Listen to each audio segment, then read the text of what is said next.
Ito ang GMA Regional TV News. Balita sa Visayas at Mindanao mula sa GMA Regional TV. Nasunog ang isang gusali sa Maramag, Bukidnon kung saan nasawi ang isang ginang at kanyang anak. Cecil, ano raw ang pinagmulan itong sunog? Rafi, dalawa ang tinitinang sanhi ng sunog. Problema sa linya ng kuryente at arson o sadyang pagsunog. Sa imbestigasyon ng BFP, may nakakita sa isang humintong motorsiklo at may itinapon ang rider nito na pinagmulan daw ng apoy. Lumumagablab ito at halos lamunin na ang gusali na punerarya sa unang palapag at tirahan naman sa ikalawang palapag. Nailabas daw ng ginang ang kanyang mister na isang stroke patient pero bumalik sa loob para kunin sana ang 11 anyos na anak. Natagpuan ang mga bangkay ng mag-ina nang maapula na ang sunog.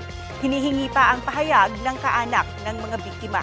Ayon sa BFP, abot sa mahigit 800,000 piso ang halaga ng pinsala ng sunog. Patayang